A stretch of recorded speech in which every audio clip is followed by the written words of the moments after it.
Alexander the Great. Macedonia lies to the north of the Greek mainland. Though the Macedonians spoke the Greek language, and Macedonia was inhabited by some Greek people, the mainland Greeks considered them to be uncultured and barbaric. But don't tell that to Alexander the Great. Born in 356 BCE, he grew up watching as his father, King Philip II of Macedonia, did his best to conquer neighboring Greek city-states. King Philip knew that eventually Alexander would become king, so he made certain that his son was suited to the task. King Philip II of Macedonia.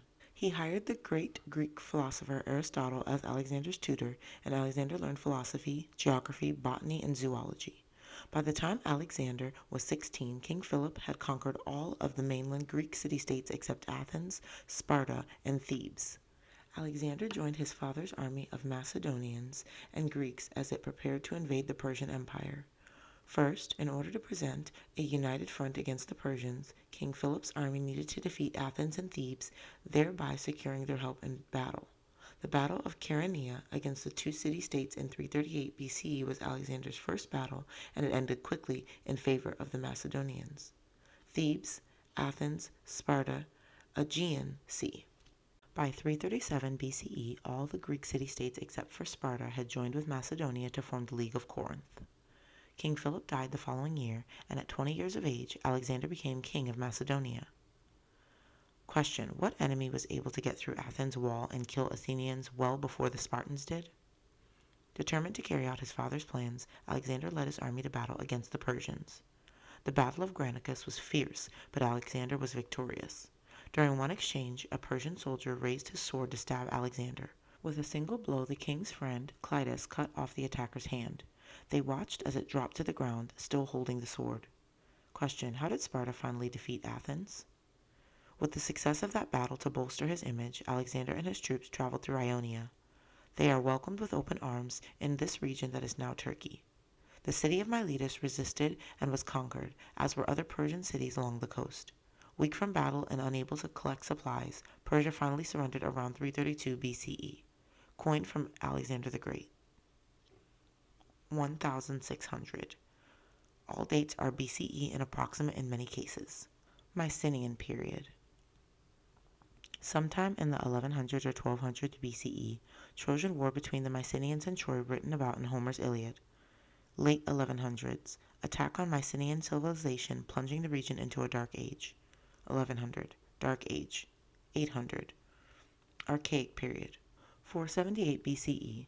Delian League forms, led by Athens, an alliance of Greek city-states to protect each other from the Persians.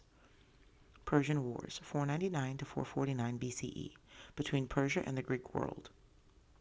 Classical period, 457 to 431 BCE, frequent battles between Athens and Sparta. Peloponnesian War, 431 to 404 BCE, wars between Athens and Sparta that left both weaker. 350 to 337 BCE, Macedonians conquer all Greek city-states except for Sparta and form the League of Corinth. 336 to 323 BCE, led by Alexander the Great, the Macedonians and their conquered allies, the Greeks defeat Persia and much of Asia. Hellenistic period. 322 to 31 BCE, Alexander the Great's empire breaks up into several kingdoms that battle each other for power, but Greek culture continues to thrive. 200 to 31 BCE, Rome slowly conquers the Greek world with Egypt the last to fall. 31. The Great. Alexander was well respected by his soldiers and managed to lead his army across 22,000 miles of land without losing a single battle. He handled the people he conquered with grace, sharing the belief that people of different cultures could live together under the same government. It's no wonder that by the time he died at age 33, he had garnered enough respect that future generations would know him as Alexander the Great. Alexander and his army stormed their way across Persia and Asia, conquering city after city. Before one battle, Alexander equipped the wheels of his chariots with curved knives meant to slash the legs of his enemy's horses and soldiers. Whenever he could, he situated his army so that the enemy was forced to approach over very rocky ground. He even had workers smooth out the ground where his army would take a stand. Alexander's clever thinking and the brute force of his army led him to success after success.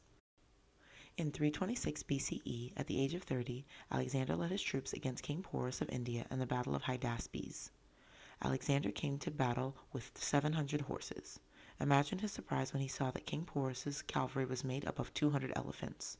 In spite of the elephants, Alexander was again the victor, and from that time on he had his own cavalry of elephants in battle.